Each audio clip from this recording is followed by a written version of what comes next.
Hi, Apoorv. Welcome to another podcast episode of Brands, Brews, and Banter. First of all, thanks for doing this. Hey, Harinder. Happy to be doing this with as well.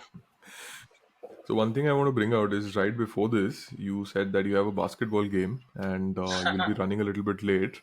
So, do you play on all Sundays? What team do you support? And and controversially, where do you stand on the MJ versus Kobe debate?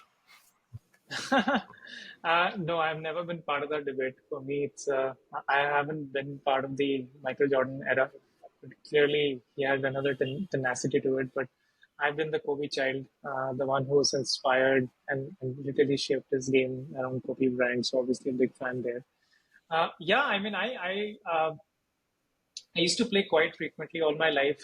That's been one deep ingrained passion for my life. But left the moment I had my first child, that's when I completely stopped playing because obviously there was a new love in my life. And then I took a Hmm. pause for close to, I would say, close to 12, 10 to 12 years.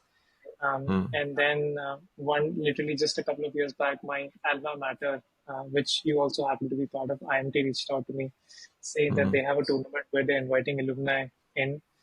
So in my mind, I thought I'm still that 16-year-old guy who can jump over people and dunk the ball. So in all energy and enthusiasm, I went back to campus. And literally within the first 3 minutes, I got my nose broken and I realized that I am completely Hmm. out of shape and the game that I was. But I think that was good because it sparked my passion back, and I realized how much I miss playing. So found some like-minded people, and I've been pretty much back on the court almost every 3 to 4 days. So yeah, Very that's what cool. I do. Start my weekends with now. Very cool. Where do you play?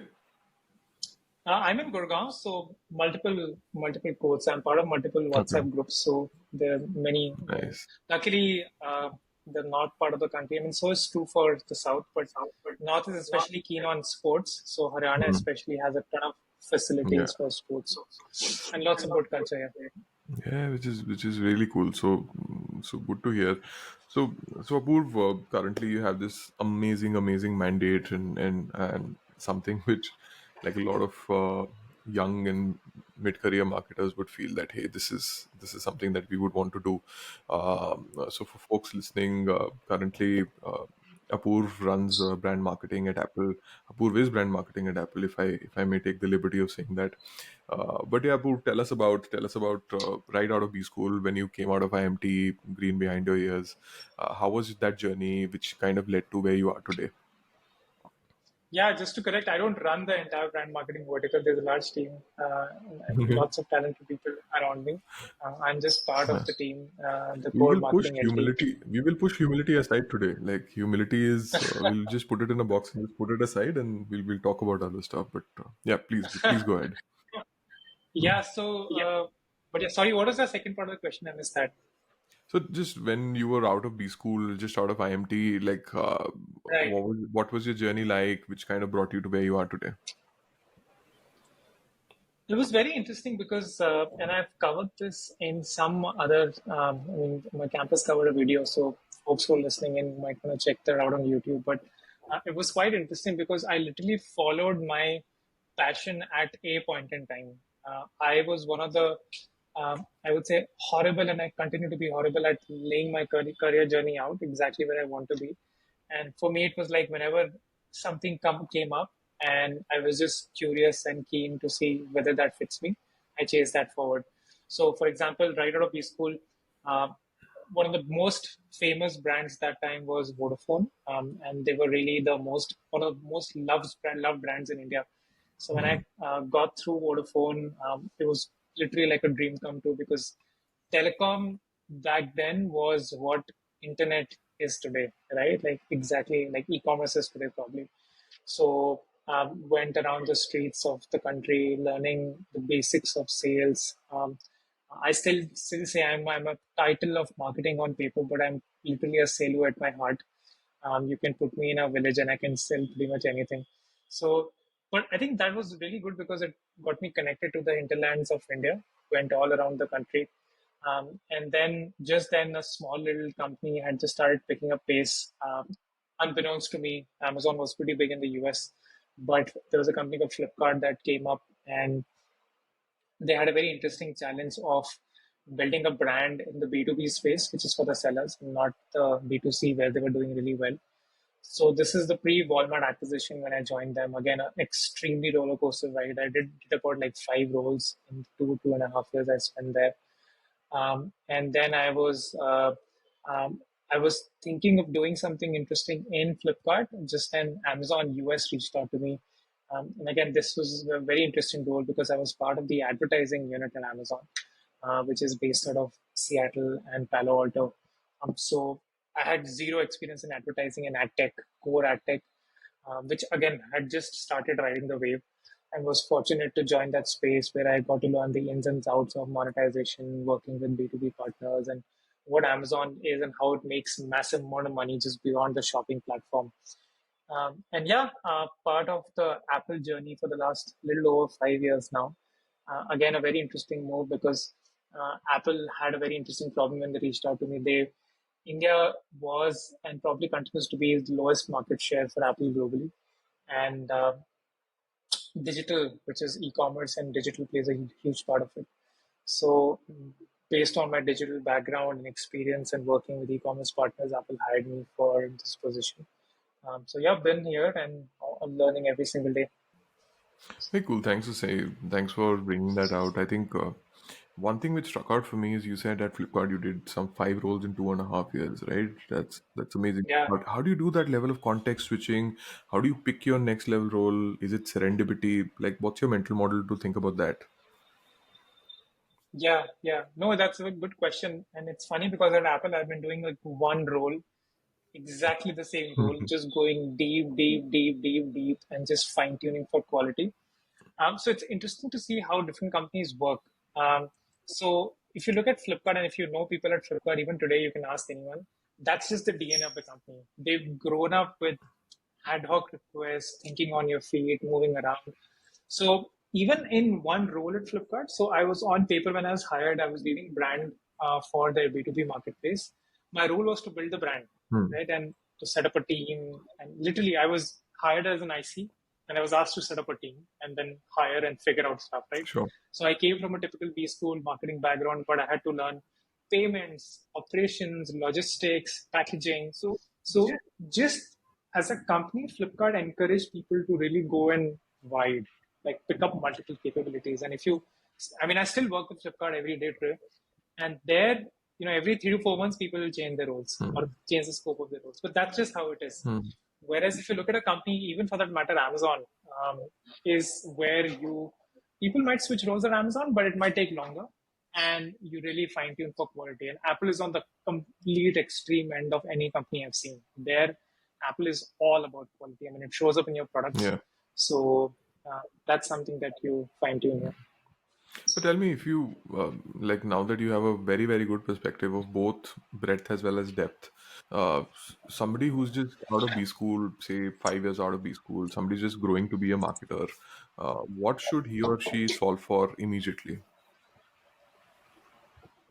I counsel a lot of folks, early in their career, and I always tell them optimize for breadth in the start because you don't know what you want and you're good at, unless and until you're trying to link your previous experience, if you have an experience or a skill set that you're really confident in growing in. Like um, for example, like you're doing this podcast, maybe like audio engineering is something that you enjoy, just as an example, Hmm. right? And you want to go in deeper, or podcast creation, social media, community management is something that you like, enjoy doing. Then you can go in deep and try and look for roles in Hmm. there, right? Or build your own role accordingly. But if you are somebody who has very little experience behind you, and especially people with about 2 years or less experience out of B school, I strongly recommend like completely repivot. See, what helped me is that I did I had done some level of software positioning B2B marketing Hmm. before, but just getting my hands on the ground on sales like just blew my mind and opened my landscape up. Hmm. I mean, see, typically marketing folks, right? Since this is a marketing podcast, everything is about the customer, Yeah. right? The more varieties of customers you expose yourself to is what I would say really makes you a better marketer. I mean, ultimately, it's all about the customer. So And it could be, I mean, it could be like a, customer who can't afford 2 meals a day, or a customer who is purely a luxury buyer. But if you can widen that scope, see what everyone looks like, then you are a great marketer. Because typically now, I mean, if you think about it, the way the industry and the world is trending, it's trending more towards service and subscription and products which appeal to a wider audience. So think of like a Hotstar or a Netflix, right? You don't have one type of customer. There are many different Yeah. types. So you need to understand different types of customers in a role like this, especially in a leadership role True. like that. So if you build your foundations really well and exposure really well, then you can apply that learning later. Yeah. Very cool. That's very interesting, and I definitely agree with you that initially you need just need to like kiss all the frogs that you can find to see which one is the prince, and then kind of just go deep within that. And a lot of folks talk about like it sounds very theoretical and shit, but it's like T-shaped marketers that you go for depth and then you find that one in which you're going to go deep. So quite interesting. I want to just draw on your experience in ad tech also, and there's a lot of stuff which is and these are extremely exciting times for the ad tech industry because finally I think their time has come. And that's what I feel, that beyond a point, say a couple of years back there was a lot of conversation about what works, what doesn't work, what's fraud and what's not. Suddenly I think that level of maturity and sophistication in the systems has kind of reached an inflection point where it's all about scale and impact now. So tell me about your experience in ad tech. What did you learn? What were the challenges, particularly with publishers and companies and things like that?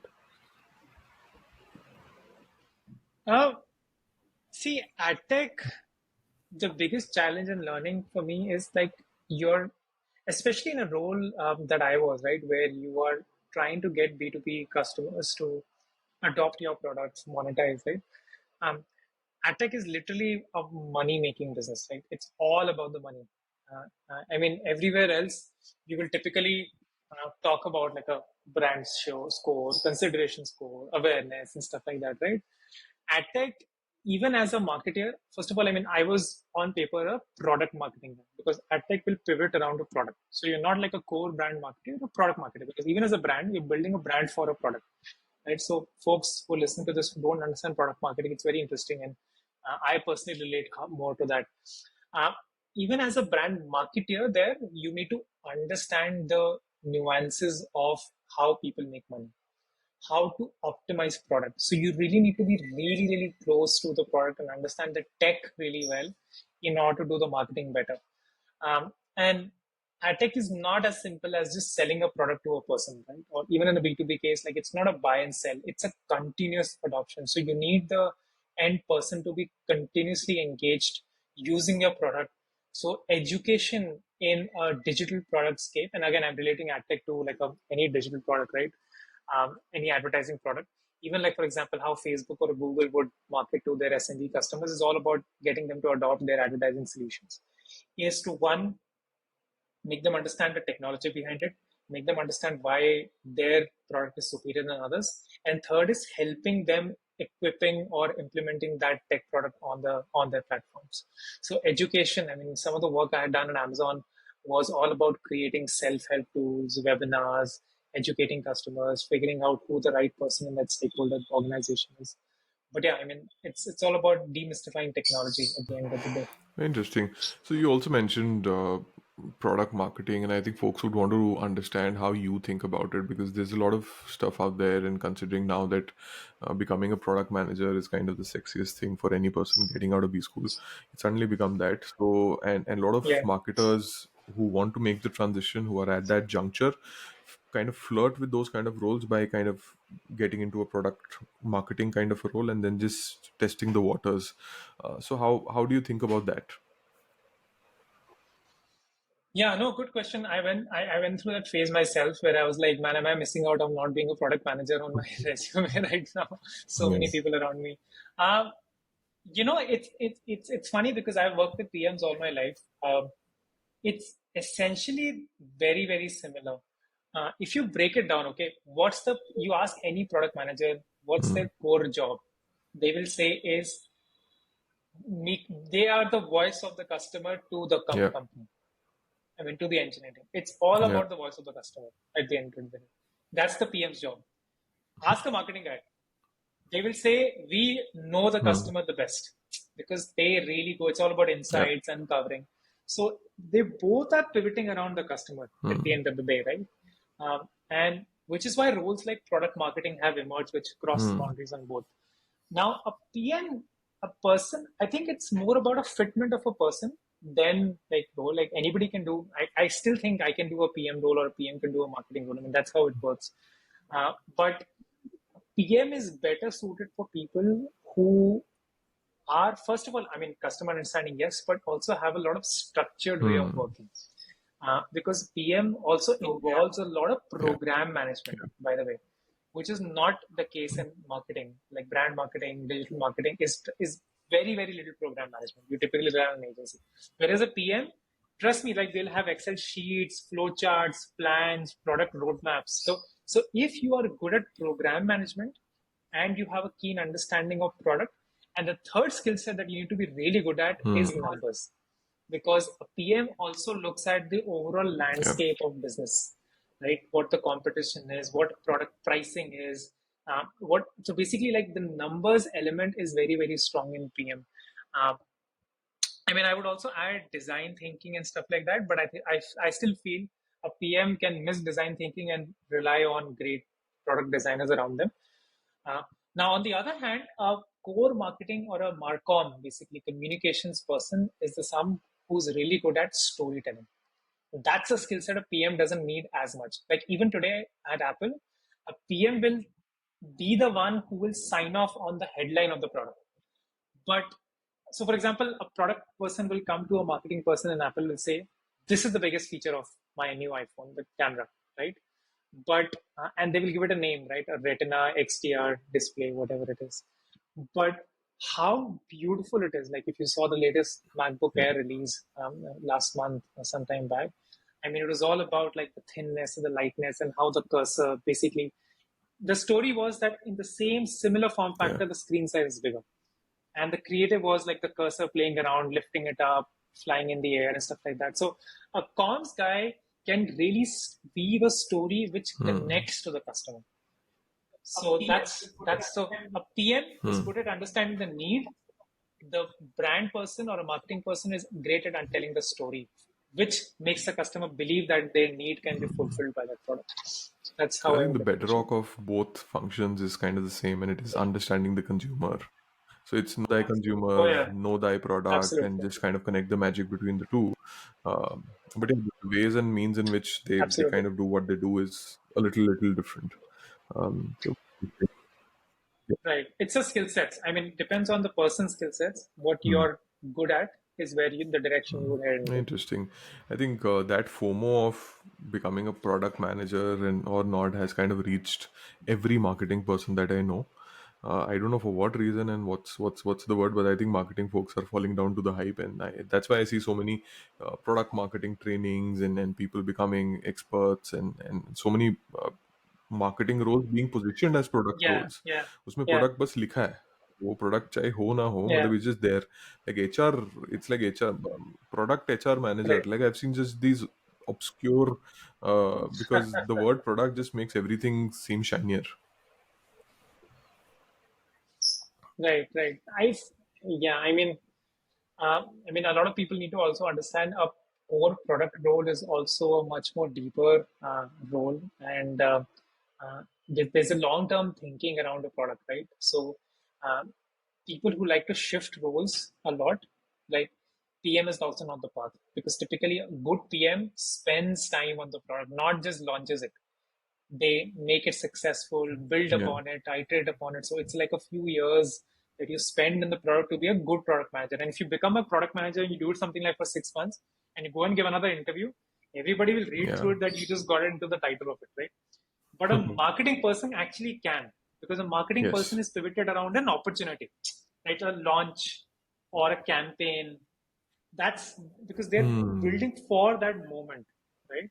So also something important to think about that if you want a lot of change, then the marketing, pure marketing. But if you want to go in deep and you feel like, there are people who say this is my baby. A Hmm. product manager is can say that, but a marketing person will pivot around this is my Hmm. idea. this is my creative. They will never use the word baby. Like they will They can, not but refer to a it'll just product. be weird.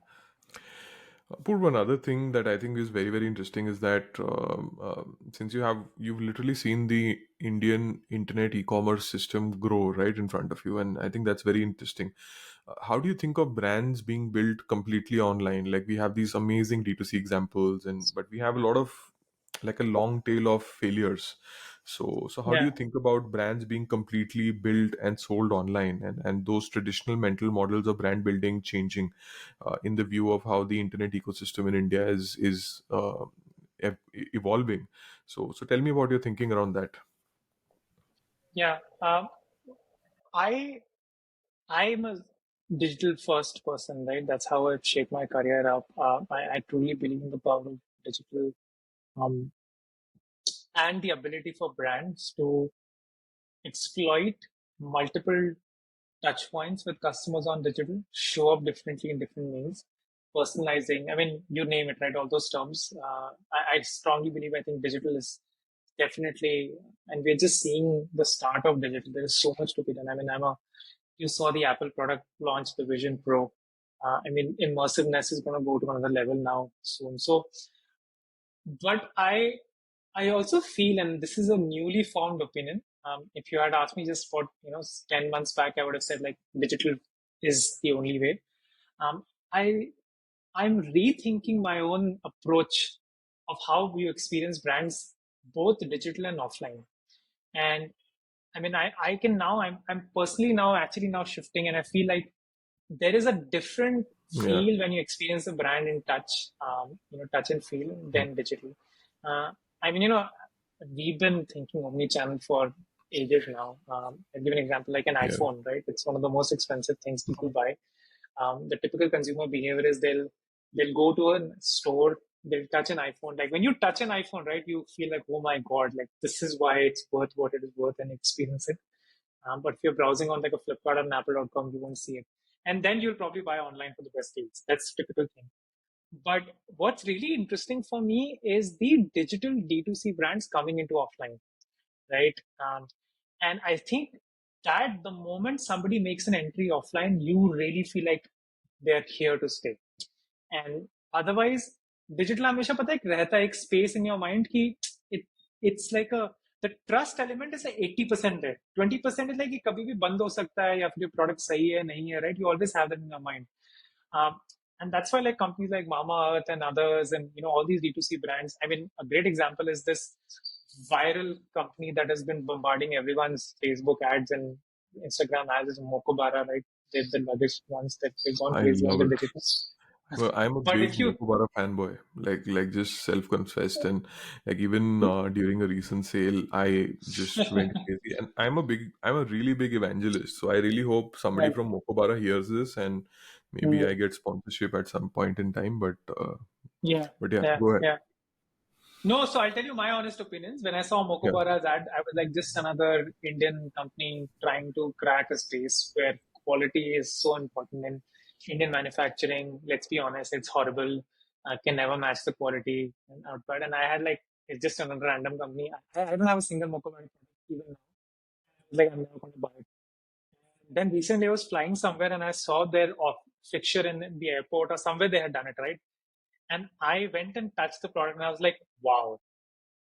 Like I was quiet for like 5 minutes. I was like, wow, like this is not as bad as I mm, thought it was. Like it completely changed my opinion.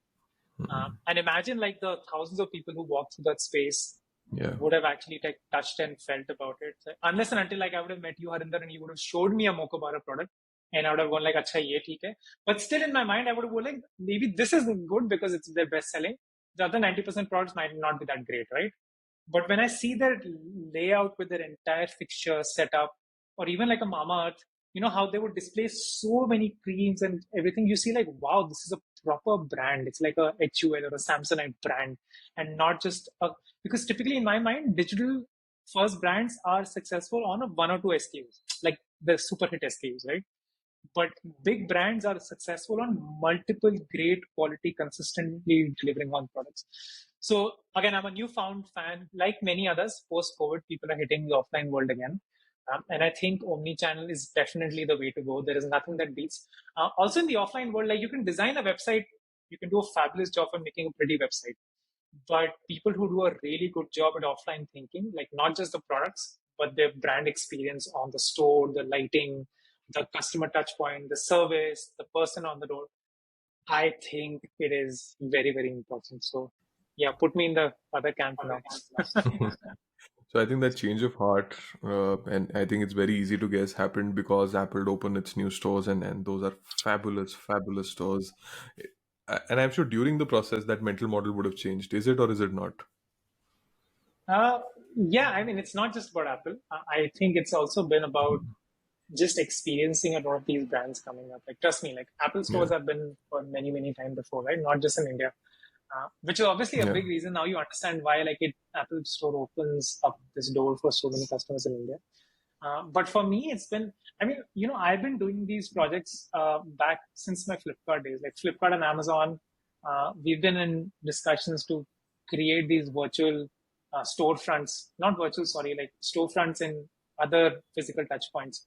I did a big campaign in Amazon when we were there about creating a shopping experience in Amazon in the offline villages, trying to get those villagers Mhm. to come understand, getting them to see the products before they can order.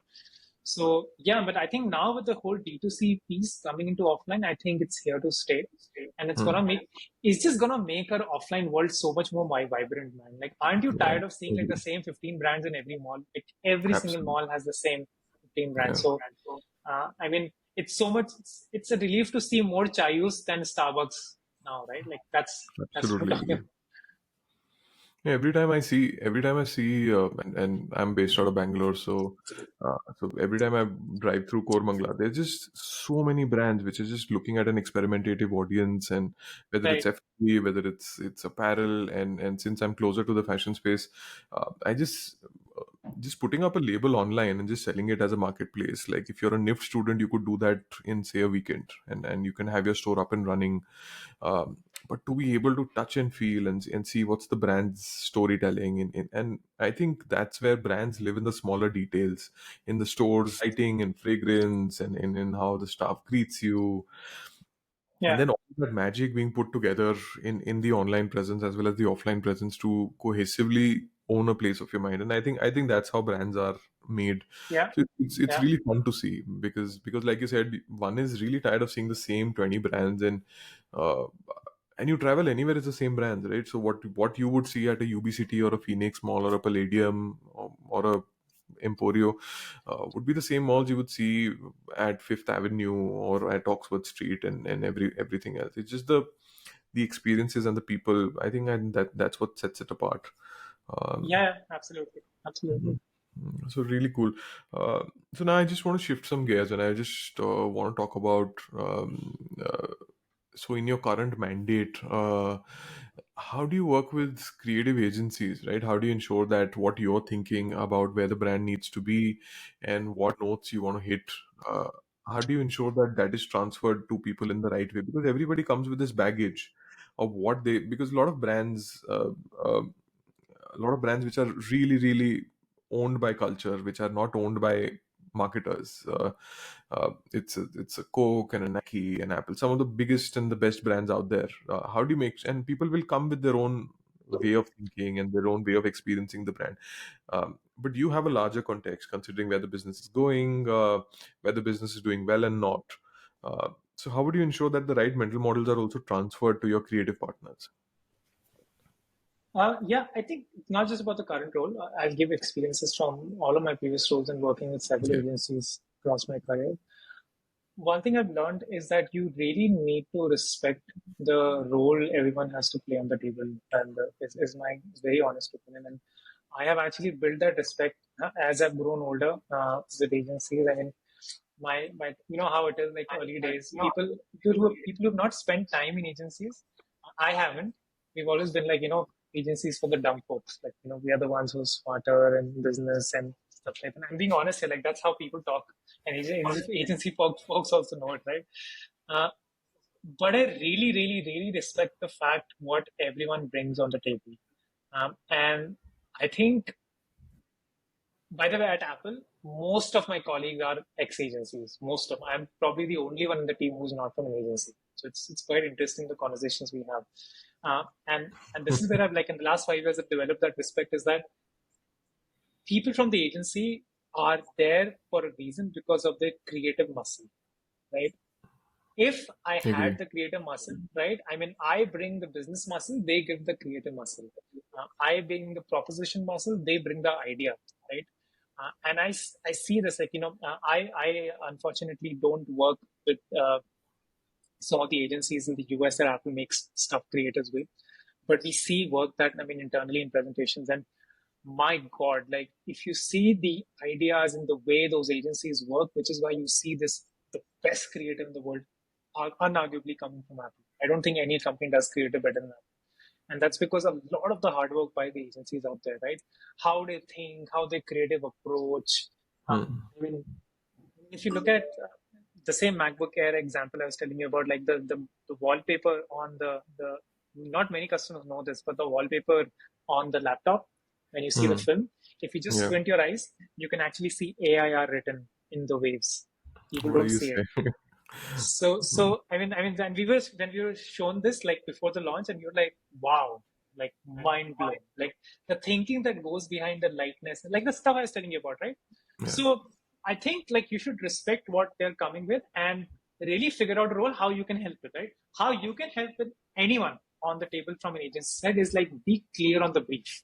So Hmm. in my life, one thing I've learned at Apple is that if you're so super clear on the brief, like what exactly you want, what is your goal, who your audience, what do you want to measure, like figure out the template, align with the agency, be clear on the brief, and then step back.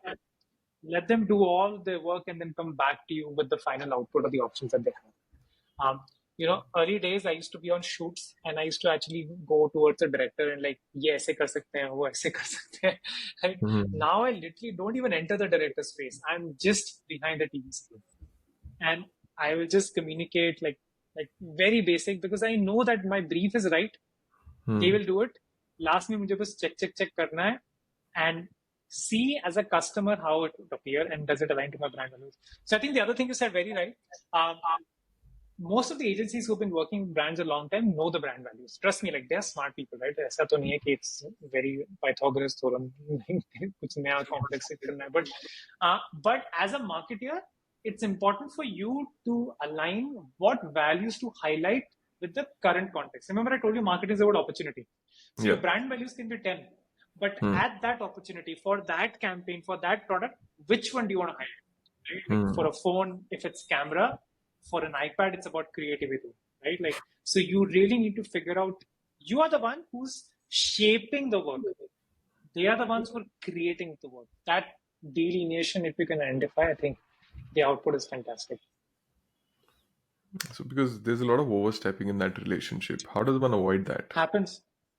It comes with maturity. It's very difficult. I mean, I'm telling you right now, it's very difficult. I know many experienced people. I'm telling you like the shoots example, right? I've a couple of colleagues I went with and they're like, अरे नहीं ये थोड़ा ऐसे करो इस time पे light यहाँ से आती है ये how I mean the director is heavily paid to do that. They know how they're doing that, right, on the set. Hmm. So it's very difficult to do it, and a lot of people confuse marketing for common sense. I think that's the biggest problem. I mean, even uh, it's funny. One of the people just this morning I was playing with basketball who didn't know who asked me like what do I do and I told them and they're like तो Apple में क्या marketing करता है वो तो product खुद ही बिक जाता होगा and Hmm. I'm like everybody thinks marketing is common sense, right? So Yeah. uh, it takes time, and I think when you're not just true for agencies, I think this is a tip I give to people in general, especially marketing folks, because marketing folks also work very closely with sales, product, business development, other folks. So I mean, their paths cross all the time. Most of the time, you see pretty much everybody giving you gyan on marketing. Sales guy will tell you, यार ये creative अच्छा नहीं था, ये ऐसा करते हैं, ये इस कलर में अच्छा नहीं लग रहा, ये font का logo, right? Hmm. I think one, you have to hold yourself back because you come with experience, and then you have to, before every meeting, every interaction as a marketing person, you really need to figure out what value are you adding to that table.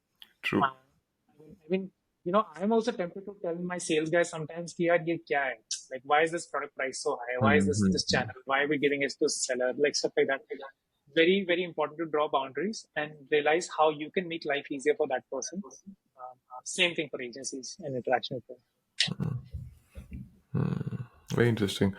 But tell me about you dropped that Easter egg of people saying यार Apple में क्या marketing करता होगा Apple तो अपने आप बिकता है तो how frustrating is that to hear मतलब and I am sure what do you tell your relatives when they say कि यार एप्पल में तो क्या ही मार्केटिंग होती है do you नहीं get यार, bullied by I other think marketers just be very honest do you get bullied कि यार look at the problem that I am doing and I am taking a brand from X to Y you're like your brand is already there so what is your counter argument no, I think that's the. I mean, if my when I joined early, I mean, obviously now nobody asks these questions, but early days, I would say like try and sell a 1.3 lakh phone to somebody who's sitting on a 25,000 phone right now. Hmm. Like that's the, and especially in a market like India, right, where every single rupee is important. I think Apple marketing is all about value marketing. India is a value market. India is not. If I could be honest, the last 10 years of Apple's growth have pretty much come on the back of people who could afford an Apple product, just because they have the money.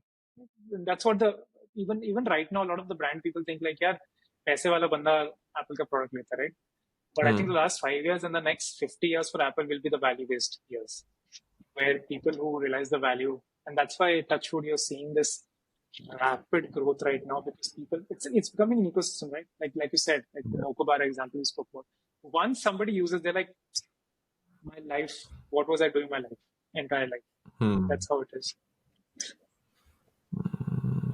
Very cool. So thanks for that answer. I just want to like cognizant of time also that I just want to ask you, Sure. somebody just getting out of B school, uh, what would be say three things you would really advise people to kind of do, and particularly people who are in the marketing domain, right? And considering how we've seen the traditional marketing trajectory also getting disrupted recently and what it means to be a marketer also changed fundamentally so what would be the three things which you would say young marketers should do. Experiment and try and learn. I was telling you, like, I counsel a lot of students, and I always tell them that reach out to your friends, colleagues, startup founders, community members on trying to pick up projects that you can help with. That's something that I'll tell you. The world, especially the small to medium business here, is booming, right? Not just startups, but literally smaller companies, and there is so much work out there. Uh, there was a time after COVID when a lot of these young kids were not getting jobs, and a lot of people reached out to me on LinkedIn asking for help. And I told everybody, like, work hasn't stopped. There are still a lot of companies who need that. It's just like there's been a slowdown.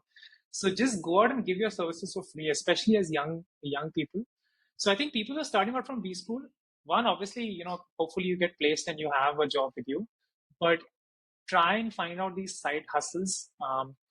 See if you can start up on your own, great. But if not, then try and find out people who are trying to solve problems and then help them out. I cannot tell you so many people. I reach out to LinkedIn startup founders, even myself, and I put a couple of lines like, here's what I think you can do. Here's something that I liked about the campaign, didn't like. Let me know if I can help. I really miss being in Bangalore. I used to be in Bangalore before Apple, and my favorite weekend activity was just to go to these startup boot camps and just helping startups out. So I don't want to give out names of these startups, but many of them are unicorns right now that I helped pro bono, completely pro bono, build their campaigns, decks starting. May just would go sit in their offices in Koramangala, HSR, and they were also initially surprised like free mein kyun kar raha hai? But I really miss that time. I mean, now I don't have time, but I Hmm. used to love doing that. So, I mean, that's what I encourage a lot of people to do on the side.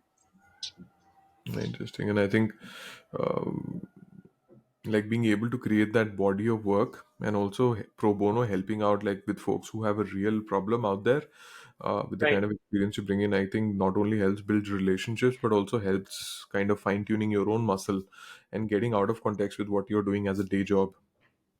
Oh yeah, absolutely. I mean, I remember there's a not a startup now, it's a very big company, fintech company. I helped out in their early days, and I had Hmm. zero idea in payments, taxation, and stuff like that. So for me, those 2 3 months, I used to spend like maybe like half an hour, 1 hour in the week, not more than that, right? Hmm. And it just opened my mind how a CA, like one of their customer segments was CAs.